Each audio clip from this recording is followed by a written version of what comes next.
What's up, everybody? It's Josh here, back with another Kansas City Chiefs related video. And today I'm joined by a very special guest, Kevin Oestreicher, over at Locked On Ravens and an editor for Ravens Wire as well. And today I brought him in to get some perspective from the Baltimore side of the Orlando Brown trade. So, Kevin, thanks for joining today. And first question I got for you is, what's your initial reaction when you first saw this go down?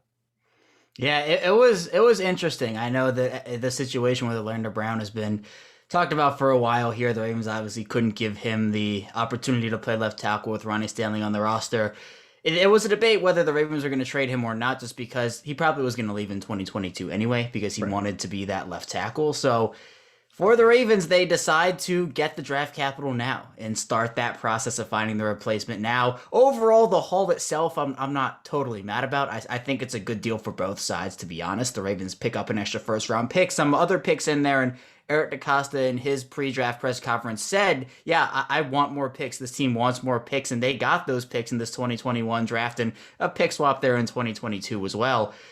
Giving up the second round hurts a little bit, just stings just a tiny bit, just Yeah. because it's not like you're getting a first and keeping your second. It's getting the first and you have to give up the second to get it. But I mean, Orlando Brown Jr. put the Ravens in a tough situation. That wasn't his intention. But the fact that teams knew that he wasn't going to re-sign with the team probably tanked his trade value a bit. And also the fact that he's coming up on a big extension and he's going to get paid, at least if it's not an extension, it's going to be a franchise tag. It's going to be a lot of money to pay Orlando Brown. So that also tanked his value. But the Ravens pick up, they now have pick 27, pick 31, a bunch of other picks in there. So they got what they wanted. And overall, I think it's a pretty good deal. Yeah, I actually mentioned yesterday when the move happened in my video that I made reacting to it all that I think you kind of had to see this coming leading up to the draft because if the Ravens, the best time to trade Orlando Brown would be before the draft so they can actually get picks to supplement the loss of Orlando Brown. So I think that was a smart move on their part.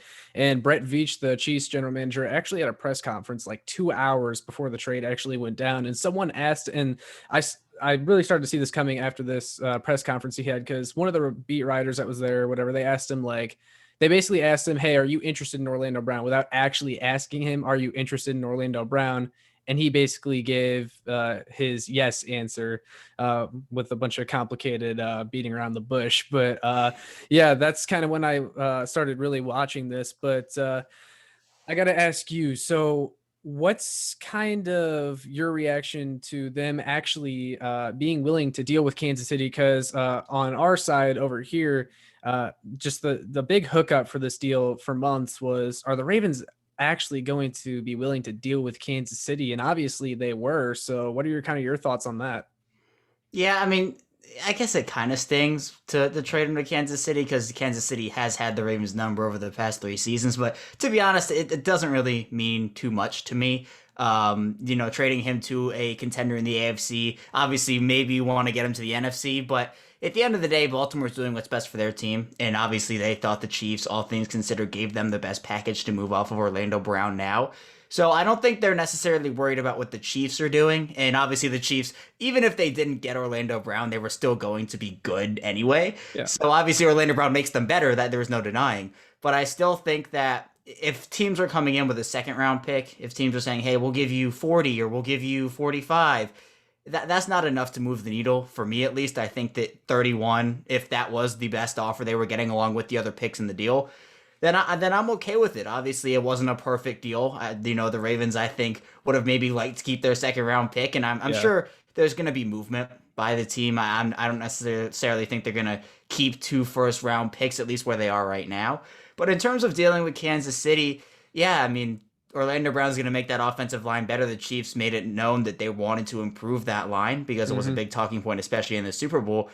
But Right. at this point, the Ravens do what's best for them and the Chiefs do what's best for them. And I don't think that they were necessarily thinking about one or the other. It might have been in the back of their minds. But at the Right. same time, I think that with the picks that Baltimore got in this deal, they have the opportunity to make themselves even better and compete with teams like the Chiefs. Yeah, and you mentioned the second round pick. That was what surprised me the most. Not even just the fact that the Chiefs and the Ravens were able to make a deal, but I thought, if it were to happen, that the Chiefs would have to pay like 180, 190 cents on the dollar just because of the fact that they're, kind of rivals right now. But Yeah, I mean, I was really surprised at the deal because when you look at it, the Chiefs really only gave up essentially one top 100 pick for Orlando Brown. They gave up the third and the first, but they got the second back from Baltimore, like you mentioned. That was what surprised me the most. So let me ask you, what's kind of the vibe that you're getting from Ravens fans? Like, do most of them seem to like the trade, or what's kind of the feeling over there? Yeah, the vibe over here is I don't think it's amazing right now. I Mhm. think the biggest part of this, actually, we were just talking about it, is the fact that he got traded to the Chiefs, Yeah. and I think that's it. People are saying they're not mad at the haul. And I mean, I'm not either. But I think the big part for fans over here is, oh my God, now he's like on one of the biggest rivals to this team. And it's a budding rivalry in Kansas City. But Yeah. the Chiefs are direct competitors with the Ravens in the AFC. The two teams are definitely Super Bowl contenders. I mean, the Chiefs have been there a couple times in the last couple of years, so they are. But at the end of the day, giving up the second was the most surprising part. I think if that second, if number 58 was the end of that third round 104 pick instead, I think the consensus would have been a lot better. But at this point, I think it's too early to tell for both teams. I mean, this is a big trade, especially when you look at it 5, 10 years from now. It's going to define, I think, both tenures of Eric DeCosta and also for the Chiefs, a Mhm. bunch of different people and decision makers up there as well. And that's the big part because for draft picks, it usually takes 3 years in order to say, oh, this guy's really good or this guy's not good at all. It Right. takes some development there. So even if guys that the Ravens pick with those picks don't necessarily start or make contributions in year one, it could be down the road where these guys make contributions in year two and year three. And then it's like, oh, maybe the trade makes more sense. But here it's a Pro Bowl player in Orlando Brown, an all pro player in Orlando Brown. So that's a team and that's going to get that at actually immediate production from that Pro Bowl player. Mhm. So the draft picks right now, you can't really judge the trade based off of those right now. Obviously, the value charts and whatnot. But right now, I think the big thing with Ravens fans is that he actually is on the Chiefs now as opposed to maybe a team in the NFC. Yeah, that if I were a Ravens fan, I'd be pretty upset about that fact. But I have to say, looking at it, I do think it was a fair deal for both sides. The Chiefs, we all know they needed a left tackle. I don't think they were comfortable with what was going to be there at 31. In the draft to get a left tackle. They're really, I know our general manager, Brett Veach, is really big on arm length. None of the tackles beyond the top 4 or 5 have above like 34-inch arms. Orlando Brown, he has 35-inch arms. So that's really something the team was looking for.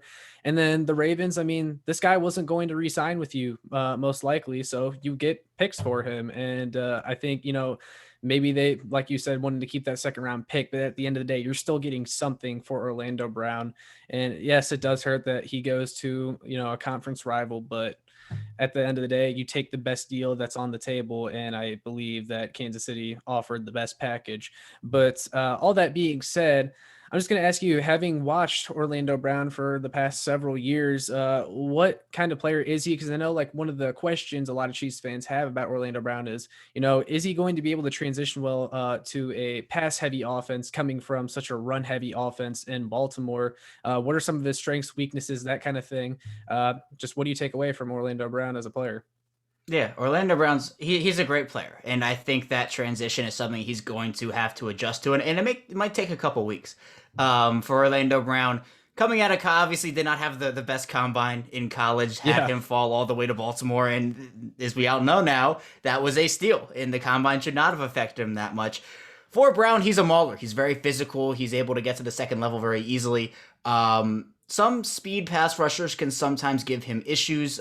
He doesn't have bad foot speed, but just sometimes he can get overpowered in that regard. And if guys have that quick burst off of the line, he can sometimes fall behind and get beaten on angles. Right. And that's something he'll have to work on a bit, especially transitioning over to left tackle. But what he showed in Baltimore, especially after Ronnie Stanley went down and after having great years at right tackle, is he made a pretty flawless transition over to the left side. So I don't think, I mean, Orlando Brown got traded there because he can play left tackle, but he has that positional versatility to move around the line. If maybe for a snap or two, they wanted to experiment over there in Kansas City with a bunch of different line formations.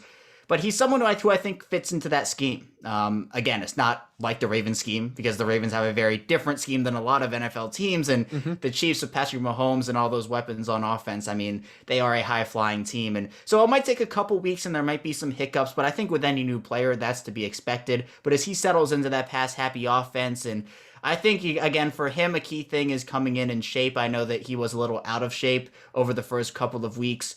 I think it was either last year or 2 years ago, but he's was able to overcome that and play really good football. And there's a reason that he commanded this type of deal from the Chiefs, and the Chiefs had to give up these assets to get him. And the fact that the Ravens waited to get a deal like this, they weren't going to give him up for nothing because they knew how valuable he was. And I think the key thing for me was thinking about, is the Ravens Super Bowl chances better? Are they better with Orlando Brown Jr. on the roster, or is it better with maybe a few more draft picks? They're better with him on the roster. And that's just because he's a proven player. So Right. the Chiefs are getting that guy who showed in 2020 that he can play left tackle at a very high level.